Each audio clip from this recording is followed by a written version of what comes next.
Oke, selamat malam semuanya. Kita akan lanjut lagi ke pertemuan kita yang selanjutnya, itu adalah menentukan harga pokok dari produk bersama.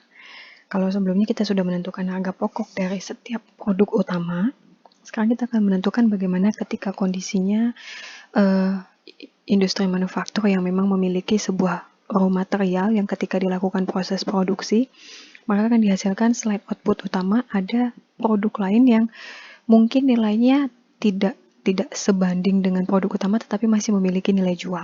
Gitu ya. Jadi kan segala sesuatu yang memang masih memiliki nilai jual ya bisa diusahakan. Nah, produk tersebut dikenal dengan istilah produk bersama. Kenapa perlu memperhitungkan produk bersama? Karena memang pada dasarnya ketika menghasilkan produk bersama ini, perusahaan menggunakan bahan yang sama. Dari bahan yang sama, menggunakan tenaga kerja yang sama, akan tetapi dihasilkan beberapa produk yang memiliki nilai yang masih bisa dijual, produk yang masih memiliki nilai. Yang kedua, karena menggunakan tenaga kerja yang sama dari sumber bahan yang sama, otomatis memiliki biaya. Tentu saja dong, kalau misalnya kita mau menghasilkan sebuah produk yang lain, akan ada pembebanan biayanya. Nah, sehingga sekalipun itu produk yang memang kita anggap sebagai produk sampingannya, dia tetap membutuhkan biaya. Sehingga perlu yang namanya perhitungan untuk menentukan berapa sih biaya yang digunakan untuk menghasilkan produk selain produk utamanya kita. Selain pembebanan biaya, ini juga ya perhitungan biaya produk bersama juga untuk perencanaan laba dan ya laporan laba rugi perusahaan. Produk bersama, seperti yang saya katakan tadi, bahwa memang produk ini dihasilkan dari raw material yang sama, menggunakan tenaga kerja yang sama. Tetapi, dalam rangkaian produksinya, dia akan menghasilkan sebuah produk yang memang, jadi bayangkan misalnya nih, untuk menghasilkan sebuah susu, otomatis tidak hanya susu yang dihasilkan, susu sapi ya. Misalnya kalian tahu ya penggilingan padi ya. Misalnya penggilingan padi, yang digiling apa? Padi. Nah, padi yang digiling kan menghasilkan beras satu, itu produk utamanya. Tetapi mereka juga bisa menghasilkan dedak. Pada dasarnya dedak itu masih bisa termanfaatkan, masih memiliki nilai jual. Sehingga itu dikenal istilahnya produk bersama. Nah, untuk menghasilkan dedak yang memiliki nilai jual setelah ada proses lanjutannya, ini kan membutuhkan biaya yang bersamaan ketika menghasilkan beras. Alokasi biayanya itulah yang akan kita hitung di pertemuan ini. Oke, ini contohnya lagi, misalnya penggilingan minyak bumi. Jadi kalau misalnya lagi ngebor minyak bumi, yang mau ditarik adalah minyak bumi. Tetapi memiliki sampingan itu aspal. Jadi aspal itu adalah ya sampingan dari proses pengolahan minyak bumi. Oke ya. Kalau dilihat bagannya, gampangnya itu seperti ini. Misal yang saya gambarkan ini, sorry ya kalau misalnya yang vegan ya. Misalnya ini adalah untuk perusahaan susu sapi gitu ya. Ketika susu sapi diproduksi, susu sapi segar, kalau misalnya perusahaan mau, sebenarnya susunya itu bisa saja langsung jadi susu sapi saja. Tetapi ada perusahaan yang memang mengeluarkan produk susu yang rendah lemak. Ya, susu yang rendah lemak itu dikenal dengan namanya skim. Karena memang lemaknya sangat rendah. Tetapi lemaknya ini kan yang ditarik atau diolah selanjutnya itu akan bisa termanfaatkan menjadi sebuah krim ataupun mentega. Karena lemaknya yang tinggi atau dikenal dengan susu krim gitu ya. Nah, dari sini bisa terlihat bahwa ternyata walaupun perusahaan produk utamanya adalah susu rendah lemak, tidak serta-merta membuang sisa hasil yang lemaknya tadi. Nah, lemaknya tadi itu kan masih mengandung cairan susu, sekalipun lemaknya tinggi. Dimanfaatkan, ada proses tambahan atau dikenal dengan proses biaya proses lanjutannya, dia akan menghasilkan krim ataupun mentega. Nah, krim atau mentega ini kan bisa dijual. Itu ya, ada nilai jualnya. Itu adalah contoh gambaran produk bersama. Jadi udah dapat ya bayangannya produk bersama itu seperti apa. Dengan raw material yang sama, perusahaan bisa menghasilkan sebuah produk sampingan yang memang masih memiliki nilai jual yang cukup tinggi.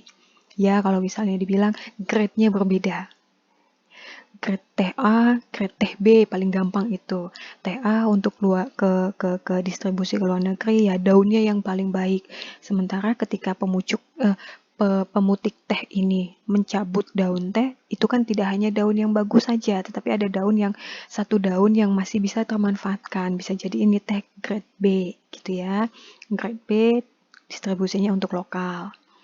Nah, biaya produk bersama itu apa? Artinya adalah memang biaya yang dikeluarkan untuk menghasilkan produk bersama atau dikenal dengan istilah joint cost. Pada dasarnya, seperti yang saya ceritakan tadi dari diagram tadi, kita bisa katakan bahwa produk bersama itu akan menghasilkan yang namanya produk utama. Ini yang memiliki grade yang paling tinggi. Ada lagi yang namanya produk sampingan. Bukan produk buangan, tetapi dia produk sampingan yang memiliki grade di bawahnya tetapi memiliki nilai jual yang juga ya kalau ada proses tambahannya dia akan lebih tinggi. Tetapi bisa saja dia langsung dijual. Contoh tadi kayak penggilingan padi, berasnya bisa dijual, dedaknya langsung saat itu saja bisa dijual. Tetapi misalnya mau diolah, dicampur pakan, dia jadi karbonya, ada serat pangannya.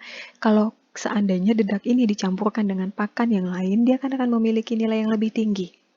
Ya. Tetapi memang pada dasarnya tidak semua perusahaan mau melakukan proses tambahan untuk mendapatkan sebuah produk yang lain. Karena memang fokusnya kalau misalnya dia hanya menghasilkan beras ya sudah saya fokusnya hanya beras saja. Tetapi dedak itu akan saya jual ke perusahaan yang memang bergerak di bidang pembuatan pangan misalnya. Seperti itu. Ada beberapa karakteristik yang perlu kita ketahui bahwa produk itu diproses secara bersamaan, ya, jadi nilainya relatif sama. Kedua, karena memang produk ini diproses secara bersamaan, ketika terjadi peningkatan kualitas pada satu sisi awal produk, maka produk yang sampingan juga akan memiliki kualitas yang lebih tinggi, karena memang prosesnya bersamaan. Yang ketiga, ada yang namanya split off point, adalah titik di mana ketika produk tersebut setelah terpisah, dia memiliki nilai yang bisa ditentukan. Jadi nilainya sudah bisa diidentifikasi. Atau titik setelah dia terpisah. Jadi misalnya nih, kalau kita lihat yang ini tadi, ketika susu akan terpisah menjadi krim, ini yang namanya titik pisah atau split off point-nya. Di sini sudah akan diketahui nih kemungkinan krim akan berapa, skim akan berapa. Selanjutnya adalah setelah split off point akan ada yang namanya akan ada yang namanya nilai jual ataupun nilai pasar. Jadi nilai pasar ini terjadi ketika split off point-nya. Nilai pasar tidak harus mengalami proses lanjutan terlebih dahulu. Untuk produk utama, baik untuk produk sampingan juga. Ada kalanya ketika produk utama sudah jadi krim, memang perusahaannya, contoh perusahaan yang bergerak, contohnya kayak kelapa sawit. Oke, kita bayangkan di sini kelapa sawit. Kelapa sawit ketika dipisah, dia akan menghasilkan minyak satu, kernel satu. Kernel mungkin akan dijual ke pembuat briket gitu ya. Terus minyaknya, ada yang menjual minyak yang masih tidak dimurnikan, ada yang menjual minyak yang memang sudah dimurnikan. Ya, ketika minyak sudah dimurnikan berarti memang dia khusus untuk menghasilkan minyak goreng yang siap untuk dimasak. Tetapi minyak yang memang hanya hasil pemerasan biji kelapa sawit, ya ini akan dijual atau didistribusikan memang ke perusahaan yang bergerak khusus di bidang pengolahan minyaknya. Itu ya. Kenapa bisa seperti itu? Mungkin memang perusahaannya masih kecil dan memang fokusnya hanya untuk mengolah minyak saja, karena bahan yang digunakan untuk mendapatkan minyak yang ya dari proses pemerasan untuk menjadi minyak yang jernih atau minyak yang mengalami purifikasi, itu kan bahannya berbeda, teknik prosesnya juga berbeda, dan otomatis alatnya ataupun mesinnya juga fasilitasnya akan berbeda. Jadi ya biaya produksinya pasti akan juga berbeda. Oke, kita masuk ke alokasi biaya. Alokasi biaya ya sudah pada tahu ya, artinya kita mengalokasikan biaya-biaya dari setiap si produk utama kah itu maupun si produk sampingan. Tetapi yang akan kita bahas di sini adalah kita akan menentukan alokasi dari produk sampingannya. Nah, yang kita akan hitung di sini adalah terjadi ketika produk yang dihasilkan itu nggak cuma satu ataupun dua, satu produk utama, satu produk sampingan, tidak. Tetapi bisa terjadi beberapa produk sampingan. Ada beberapa metodenya. Yang pertama adalah metode harga pasar ataupun nilai jual. Yang kedua metode unit fisik, metode rata-rata sederhana. Yang ketiga adalah metode rata-rata tertimbang. Metode harga pasar, kalau dilihat dari bahasanya adalah harga pasar. Artinya metode ini akan digunakan ketika kita melihat dari harga pasarnya saja, harga jual di pasaran. Dan biasanya metode ini yang paling banyak digunakan karena memang paling sederhana. Kita hanya menentukan berapa nilai jualnya di pasaran, udah kita akan bisa menentukan alokasi biayanya. Jadi ditarik mundur, ibaratnya seperti itu di flashback. Dari nilai pasar ditarik mundur untuk mendapatkan alokasi biayanya. Kenapa kita bisa mengambil kesimpulan dari nilai pasar? Karena memang pada dasarnya biaya produksi ini akan menentukan nilai pasar. Jadi ketika kita memakai nilai pasar sebagai patokan utama kita akan bisa menentukan berapa biaya produksinya. Harga pasar ini sendiri bisa kita lihat ketika harga jualnya tidak diketahui pada titik pisah atau split off point-nya, ataupun bisa diketahui.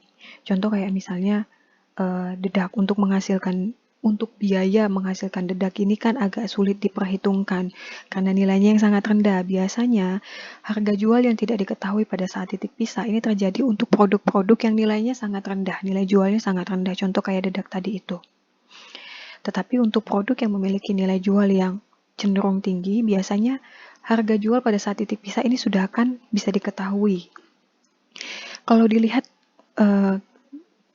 gambarnya akan seperti ini. Contoh ada sebuah produk raw material, ketika dia mengalami proses akan terpisah menjadi produk utama B dan produk sampingannya itu adalah C. Nah, produk jual setelah titik pisah itu terjadi di mana? Setelah di sini. Oke ya. Harga jualnya yang mana? Harga jual adalah nilai yang terjadi di pasar. Harga jual itu adalah nilai yang terjadi di pasar atau harga dia di pasaran. Otomatis dia akan sudah mendapatkan proses lanjutan terlebih dahulu sebelum dijadikan sebuah produk akhir yang dilempar ke konsumen. Tuh ya. Makanya saya katakan ini tadi di flashback. Untuk mendapatkan ini, yang dicari itu adalah ini, biaya alokasinya.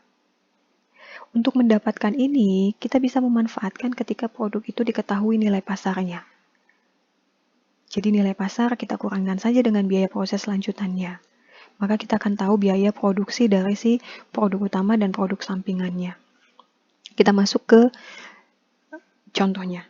Ini ada rumusnya ya. Oh iya, tambahan lagi, untuk harga jual yang ketika tidak diketahui pada saat dia titik pisah, kita akan menggunakan harga pasar hipotesis ya. Jadi ya pakai hipotesa saja lah gitu. Kita masuk ke contoh saja. Pertama, nih. Sebuah PT memproduksi 4 jenis produk, yaitu A, B, C, dan D secara bersama. Ya, dengan biaya yang dikeluarkan untuk memproduksi keempat produk ini adalah 250 juta. Hitunglah alokasi biaya bersama dari masing-masing produk. Jadi berapa sih sebenarnya biaya yang diperlukan untuk memproduksi A, berapa biaya yang diperlukan memproduksi B, C, dan D. Dengan totalnya adalah 250 juta. Untuk produk A, unit yang dihasilkan itu 25.000, produk B 50.000 unit, produk C 13.000 unit, produk D 16.250 unit. Harga pasar per unit ketika titik pisah. Jadi ini sudah diketahui. Untuk A 5.980, B 7.800, C 3.500, dan D itu 4.000. Jadi kalau kita gambarkan, ada baiknya saran saya ini tuh digambarkan. Jadi tidak akan bingung, ini posisinya di mana. Ya, diketahui harga jual bersama, biaya bersamanya adalah 250 juta. Saya bedah menjadi 4 produk. Produk A, produk B, produk C, dan produk D. Titik pisah itu terjadi di mana? Ingat, titik pisah terjadi sebelum produk itu terpisahkan. Jadi titik di mana mereka akan berpisah itu dikenal dengan titik pisah atau split off point tadi. Jadi 250 juta ini kalau saya pisah ke produk A, ke produk B, ke produk C, ke produk D, mereka akan memiliki biaya produksi masing-masing. Ya. Produk A itu 25.000 unit. Harga pasarnya 5.980 per unit.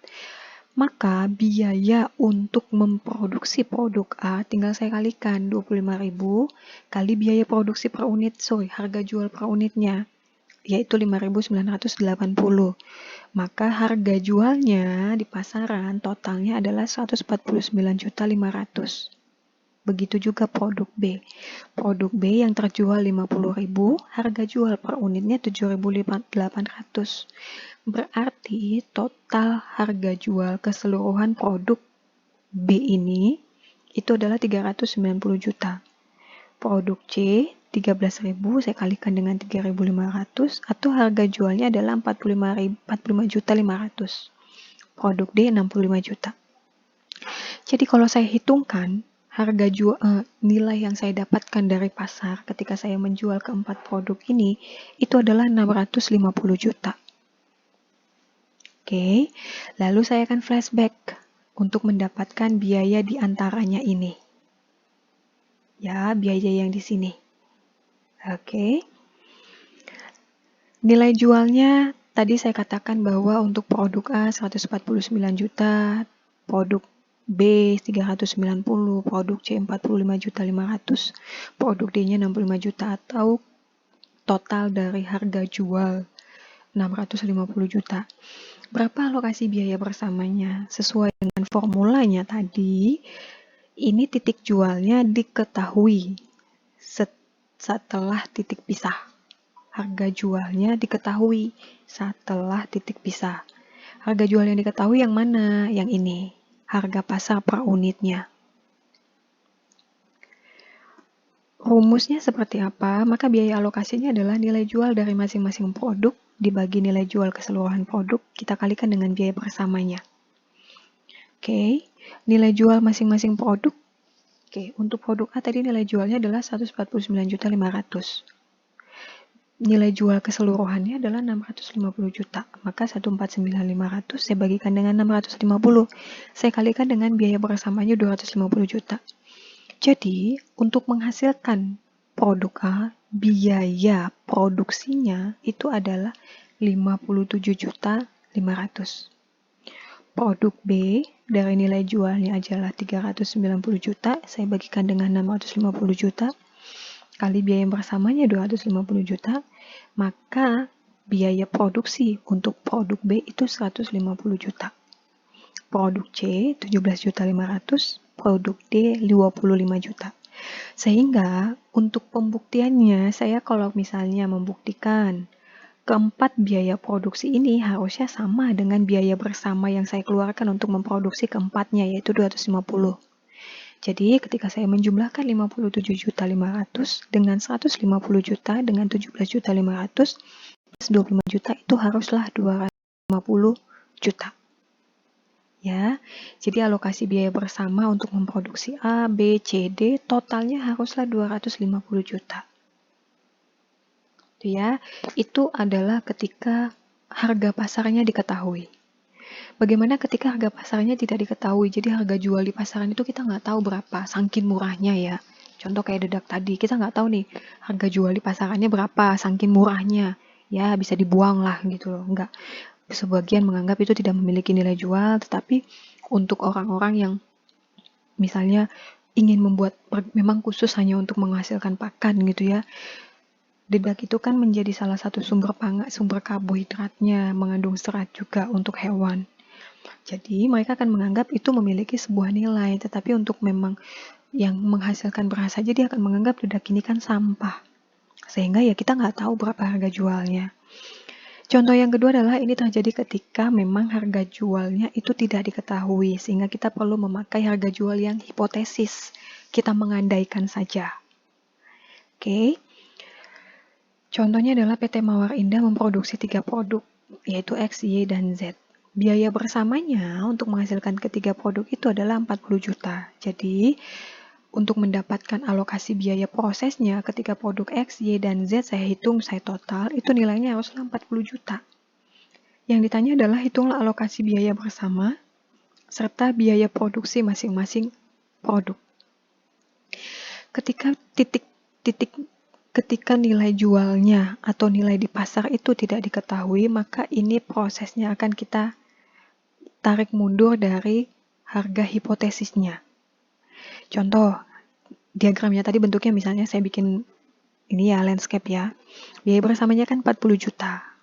Oke, ini produk X, ini produk Y, ini produk Z.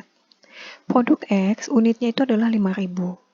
Saya hipotesiskan harga jual setelah titik pisahnya itu adalah 1.500. Oke.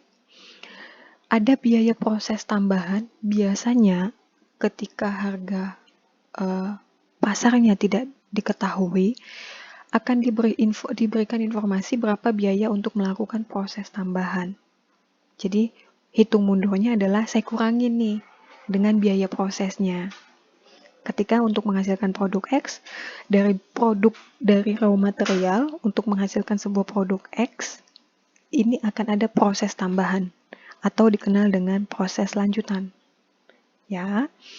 Jadi harga pasar yang saya anggap hipotesis tadi, saya kurangin saja dengan harga biaya proses lanjutannya. Oke, biaya proses lanjutannya adalah 2.628 untuk produk X, produk Y-nya adalah 3.126 dan produk Z adalah 1.346. Hitunglah alokasi biaya bersama masing-masing produk serta biaya produksi masing-masing produk. Nah, saya akan menentukan dulu nih harga jual hipotesisnya. Maka harga jual hipotesisnya adalah saya kalikan saja harga jual yang saya anggap hipotesis tadi dengan jumlah unitnya, saya kurangkan dengan biaya proses lanjutannya. Ya, jadi yang ini saya anggap sebagai ketika saya kalikan jumlah unit yang saya produksi dengan harga jual setelah titik pisah, itu saya akan anggap sebagai hipotesis harga jual aslinya. Walaupun ini adalah hanya sebuah hipotesis. Oke. Maka untuk produk X, harga jualnya adalah 4.872. Produk Y, harga jualnya adalah 8.874. Produk Z adalah 3.654. Oke.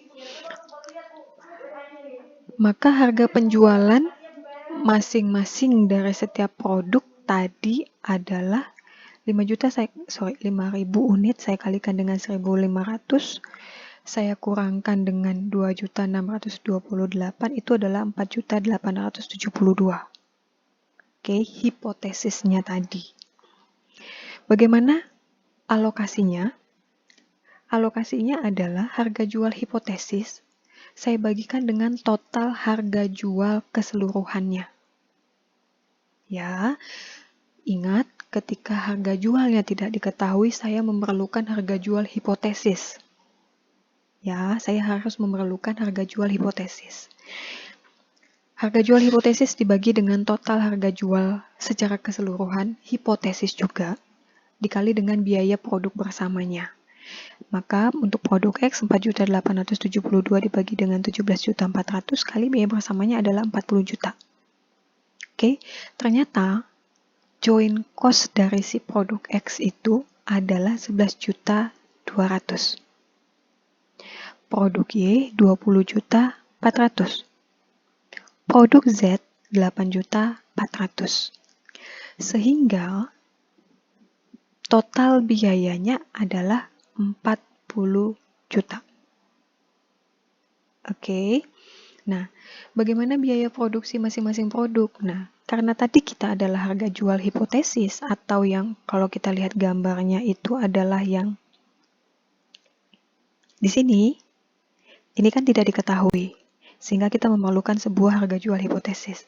Maka setelah kita mengetahui ini, untuk mendapatkan ini, maka hipotesis tadi kita kurangkan dengan si proses lanjutannya untuk mendapatkan biaya produksinya.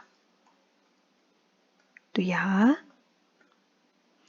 Maka ternyata biaya produksinya adalah, karena saya tadi memakai hipotesis, ya udah saya pakai yang hipotesis tadi, saya tambahkan dengan biaya proses lanjutannya atau biaya produksi realnya itu adalah 13.828.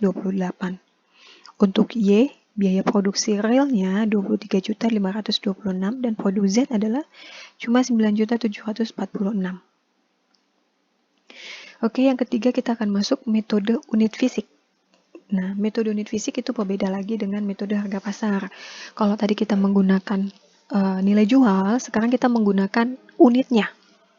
Kita akan menghitung dari unitnya. Oke, ini formulanya, jumlah unit masing-masing produk dibagi jumlah unit keseluruhannya kali dengan biaya bersamanya. Kita masuk ke contoh.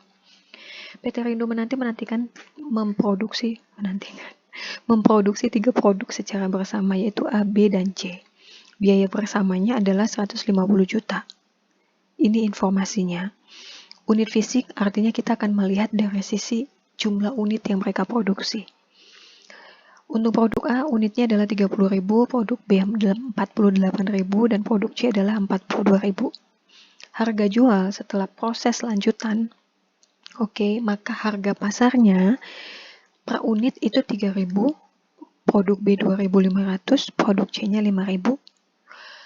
Biaya proses lanjutannya itu adalah 18 juta, produk B 25 juta, produk C 46 juta. Jadi sebenarnya berapa sih alokasi biaya untuk memproduksi A, B, dan C? Ya, pertanyaannya adalah itu. Kalau digambarkan, ini biaya produk bersama, produk A, produk B, produk C. Harga jual setelah proses lanjutan, di sini ada proses lanjutan, ini ada harga jual di sini. Ya, di sini proses lanjutannya. Ini proses lanjutannya. Oke. Kalau kita lihat tadi jumlah metode untuk formula untuk mendapatkannya adalah jumlah unit masing-masing produk dibagi jumlah unit keseluruhan produk. Jadi produk A jumlah yang dihasilkan adalah 30.000, ya. 30.000 kalau saya jumlahkan 30.000 tambah 48 unit, 48.000 unit tambah 42.000 unit, totalnya adalah 120.000 unit.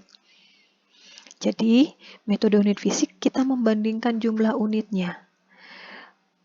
30.000 jumlah unit A dibagi dengan total keseluruhannya adalah 120.000 unit kali dengan biaya bersamanya yaitu 150 juta.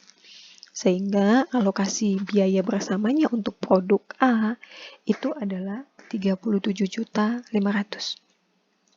Produk B 60 juta dan produk C adalah 52.500. Sehingga ketika saya mengakumulasikan totalnya adalah 150 juta. Nah, kalau saya mau menjual produk ini, gitu ya, posisi yang ini ketika produk ini belum saya perhitungkan harganya untuk saya jual di pasar.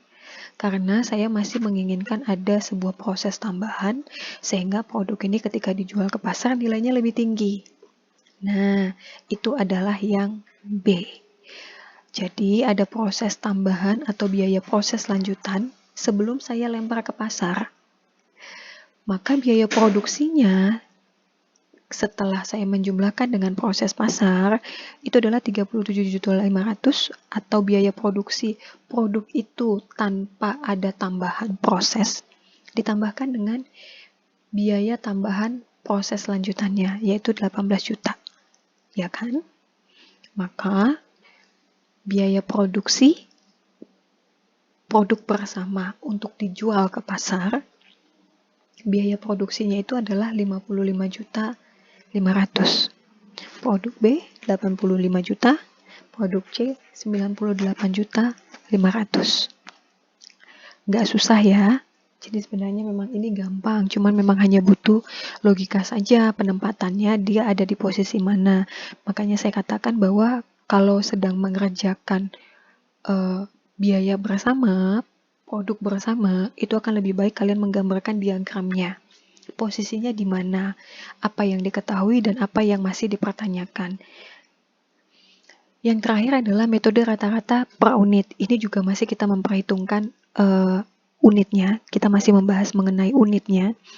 Tetapi, kita akan melihat kalau misalnya yang tadi, itu harga jual di pasarannya, harga jual setelah titik pisahnya itu sudah bisa ditaksir. Kalau yang ini, itu masih belum bisa ditaksir lah, masih belum bisa diketahui. Sehingga kita perlu yang namanya bobot yang menentukan bahwa sebenarnya berapa sih biaya per unitnya. gitu ya. Karena harga jual setelah titik pisahnya itu tadi tidak diketahui sebelum ada proses lanjutan. Jadi sebelum ada proses lanjutan, harga jualnya itu tidak diketahui. Jadi perlu ada yang namanya kita perlu mengetahui berapa sih sebenarnya biaya dia per unit. Itu ya. Ini formulanya untuk mendapatkan biaya alokasi, ini formulanya untuk mendapatkan biaya per unitnya. Contoh, PT Singgalang Jaya memproduksi 3 produk secara bersama, yaitu A, B, dan C.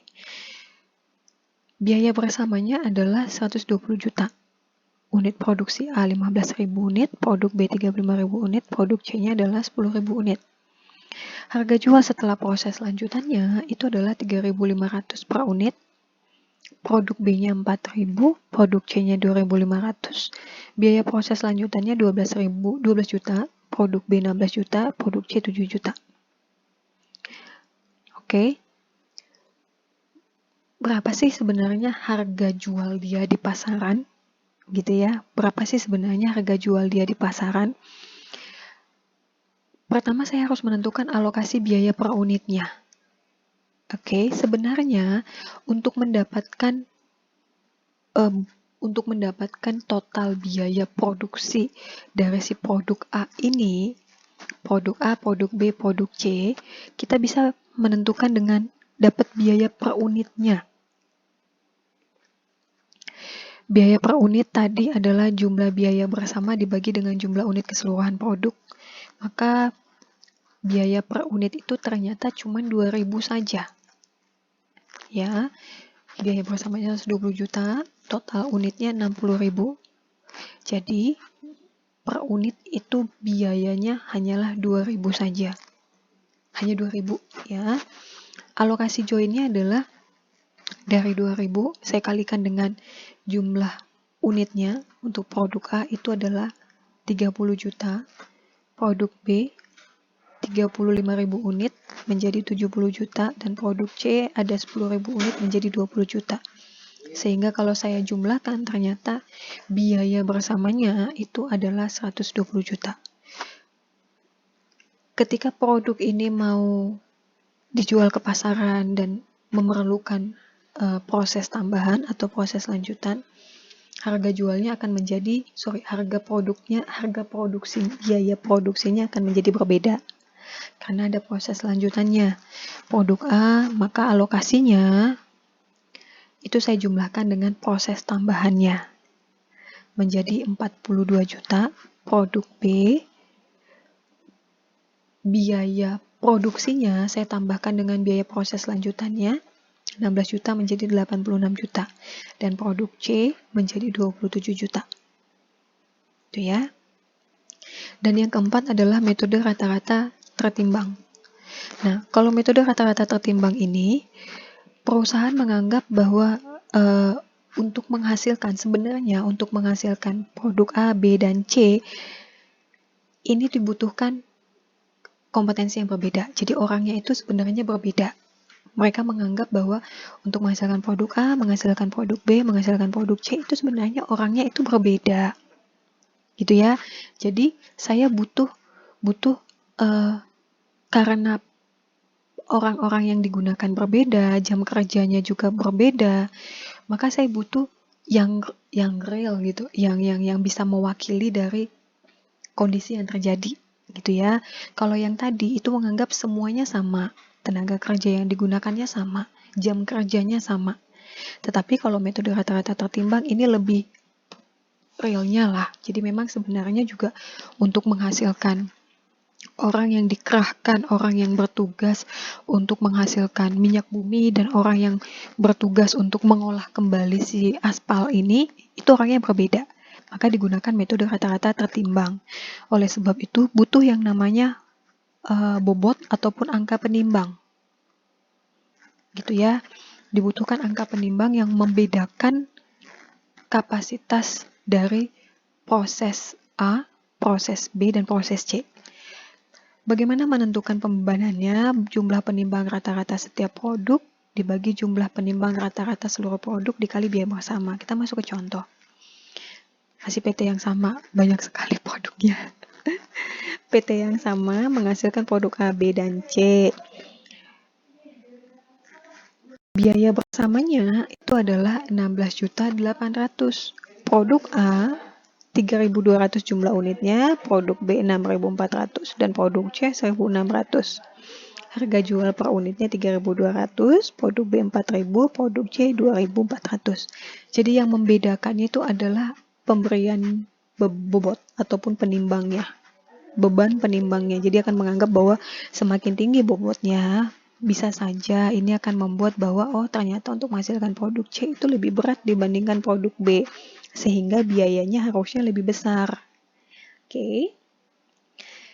Yang ditanya adalah hitunglah alokasi biaya produksi untuk menghasilkan masing-masing produk serta biaya produksi setelah ada proses tambahannya. Pertama kita harus menghitung nilai bobotnya dulu, maka caranya adalah jumlah produknya kalikan dengan bobotnya. Alokasi biaya bersamanya adalah tadi jumlah bobotnya tadi, masing-masing produk bagi dengan keseluruhan bobotnya dikali dengan biaya bersama. Maka 6.400 saya bagi dengan 25.600 dikali dengan biaya bersamanya 16.800. Ya. Maka biaya produksinya ketika saya tidak melakukan proses tambahan itu hanyalah 4.200.000. Produk B 8.400.000, produk C 4.200.000, sehingga totalnya ternyata betul 16.800.000. Setelah saya memberikan proses tambahan ataupun proses lanjutan, maka biaya produksinya menjadi 4.200.000, saya tambahkan dengan biaya proses lanjutannya yaitu 1.750.000. Nih 1.750.000 ya. Sehingga biaya produksinya itu adalah 5.950.000, produk B 10.900.000, produk C 6.200.000. Oke, yang perlu kalian ingat adalah alokasi join masing-masing produk ini adalah biaya produksi ketika dia tidak dikenakan ada proses tambahan. Sementara yang biaya produk masing-masing produk ini adalah ketika terjadi proses tambahan atau proses lanjutan. Jadi lihat soalnya juga nanti hati-hati apakah diminta setelah produk tersebut dihasilkan atau produk tersebut masih mau diproses kembali untuk mendapatkan nilai yang lebih tinggi. Ya. Selanjutnya adalah produk sampingan. Nah, produk sampingan ini kita akan bahas di pertemuan berikutnya. Oke, untuk pertemuan yang ini kita hanya akan bahas sampai di produk bersama tadi. Sekarang ini kita akan menghitung produk sampingan di minggu depan. Sampai di sini dulu yang bisa saya sampaikan. Jika ada yang ingin ditanyakan, bisa hubungin ke saya. Materi itu sudah ada di